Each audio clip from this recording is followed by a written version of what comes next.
कि चाहे ब्रह्म ही मानव के शरीर में क्यों न अवतरित होके आ जाए, पर बिना गुरु ज्ञान के उसे विद्या नहीं आएगी, उसे ज्ञान नहीं आएगा। क्योंकि नारायण भी जब शरीर में आते हैं तो वो भी माया के प्रपंच के रूप में ही फंसते हैं।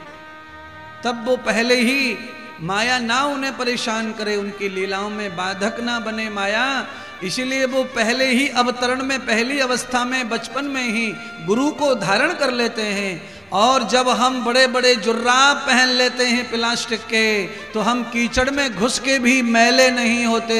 ऐसे ही जब हम गुरु धारण कर लेते हैं तो फिर हम इस माया में रह के भी माया के चक्कर में नहीं पड़ते।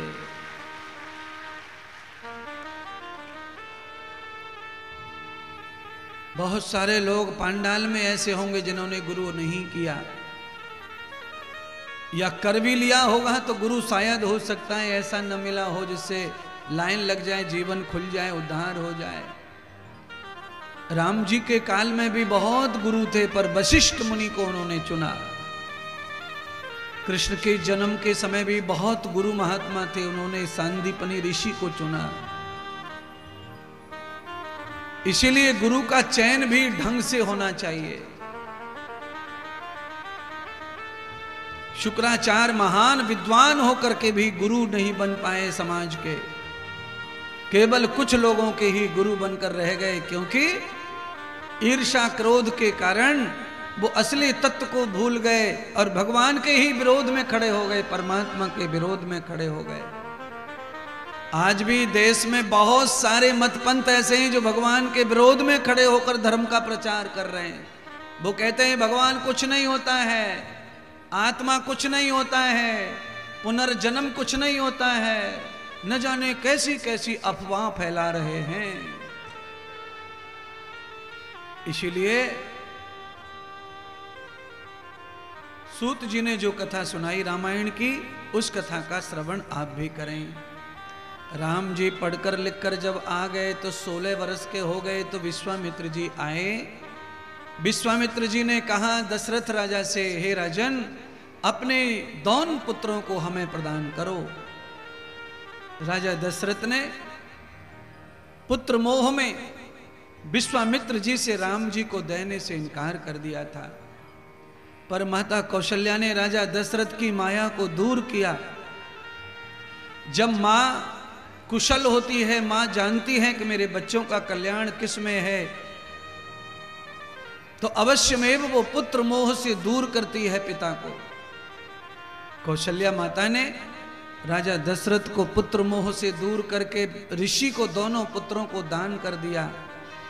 विश्वामित्र लेने के लिए क्यों आए राम को, तो राक्षस विश्वामित्र जी के यज्ञ को होने नहीं दे रहे थे। महान यज्ञ चल रहा था, पूरे विश्व का कल्याण करना विश्वामित्र चाहते थे, पर राक्षस बार बार यज्ञ को बिगाड़ देते थे। मेरी माता बहनों बंधुओं, कभी भी कोई भी बड़ा धर्म अनुष्ठान किसी भी क्षेत्र में होगा तो उसका थोड़ा बहुत विरोध होता है, क्योंकि राक्षस कोई होते नहीं हैं, राक्षस केवल विचारों को कहते हैं। आपके और मेरे भेष में ही राक्षस बैठा है, मेरे और आपके भेष में इंसान बैठा है, मेरे और आपके ही भेष में देवता बैठा है। हम तीन प्राणी तीन शरीर में व्यापक हैं, रजोगुण, तमोगुण, सतोगुण, और हमारे अंदर ये तीनों विचार विराजमान रहते हैं। किसी में देवता प्रभावशाली होता है, किसी में दैत्य प्रभावशाली होता है, किसी में मानव प्रभावशाली होता है।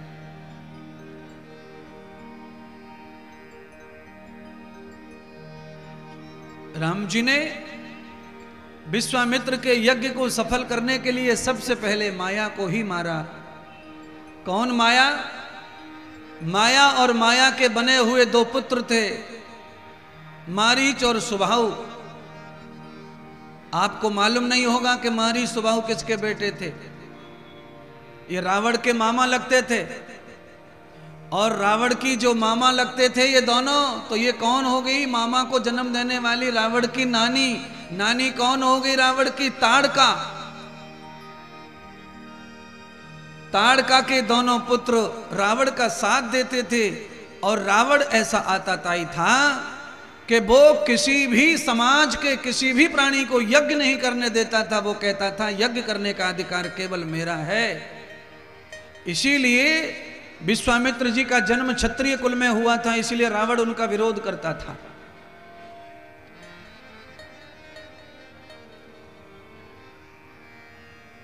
और विरोध किस हद तक करता था कि यज्ञ में मांस डाल देता था, हेलीकॉप्टर से आता था, ऊपर से हड्डियां डाल के चला जाता था, रक्त की मटकी डाल के चला जाता था।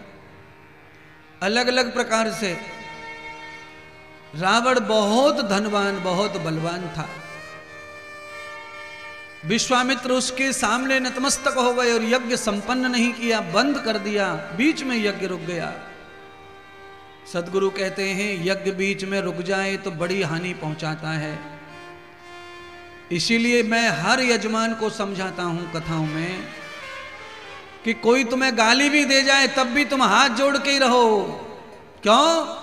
जो पेड़ झुक जाता है आंधी में वो उखड़ने से रुक जाता है, आंधी चली जाती है और पेड़ खड़ा हो जाता है और फल आते रहते हैं, छाया बनती रहती है।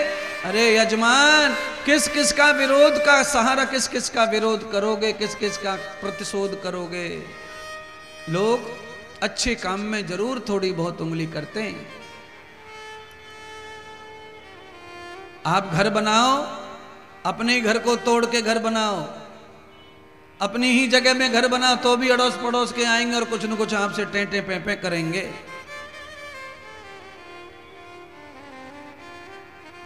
तो ये चलता रहेगा, कभी नहीं रुकेगा। सदगुरु भगवान श्री सूत जी ने सौनक आदि ऋषियों को कहा, हे ऋषियों, आज भगवान ने विश्वामित्र जी का यज्ञ संपन्न करा दिया। जब राम के रूप में भगवान पधार गए यज्ञशाला में तो यज्ञ सफल हो गया, यज्ञ का जय जयकार हो गया महाराज। यहां इस कथा में ना ये सारी चमत्कार हुए महाराज, ये सारा सब कुछ इसमें हुआ है। आज परम प्रभु परमात्मा ने यज्ञ की रक्षा करते करते 6 साल बिता दिए विश्वामित्र जी के चरणों में। और 6 साल में राम जी ने विश्वामित्र जी से एक महान विद्या सीखी और उस महान विद्या को सूत जी ने कहा कि अति वाला विद्या थी वो। बहुत लंबे समय पानी न प्राप्त हो तब भी प्राण न जाएं, ऐसी विद्या सीखी राम जी ने। विश्वामित्र जी के यहाँ पर अचानक से एक पत्र आता है। उस पत्र में लिखा है कि हे विश्वामित्र जी, आप अपने समस्त परिवार संत साधु ब्रह्मचारियों के साथ हमारे जनकपुर में पधारिए। मेरी पुत्री सीता का स्वयंवर है। आप जैसे महात्मा पधारेंगे तो मेरी बेटी का स्वयंवर सफल और सत्य होगा और उसे अच्छा वर्ण प्राप्त होगा, अच्छा पति प्राप्त होगा। आप पधारो। मेरी बहनों बंधुओं, मैं आपको भी कहना चाहता हूं, इन कथाओं को सच मानो। आप अपने यहाँ कोई भी उत्सव करते हैं, कुछ भी उत्सव करते हैं, तो चाहे छोटा महात्मा ही सही, एक भगवे कपड़े का कोई भजनानंदी साधु आपके घर के पूजा पाठ में पंडित जी के साथ जरूर शामिल होना चाहिए। क्यों? क्योंकि कोई भी विघ्न आता है तो महात्मा के चलते वो विघ्न सहजता से टल जाता है और यजमान का काम सफल हो जाता है। विश्वामित्र जी ने राजा महाराजा सब बुलाए पर संत भी बुलाए। आज विश्वामित्र जी राम लक्ष्मण को लेकर के जनकपुरी की ओर चल दिए। यज्ञ संपन्न हो गया, पूरे विश्व में शांति हो गई और शांति देने वाले ऋषि का नाम विश्वामित्र हो गया। सबका मित्र वही है जो जाति पाति से उठकर, वर्ण व्यवस्था से भी उठकर जो मानव और जीव के कल्याण के लिए कार्य करता है, वो व्यक्ति वास्तव में विश्वामित्र ही कहलाता है। वो सच्चा भगवान का भक्त कहलाता है।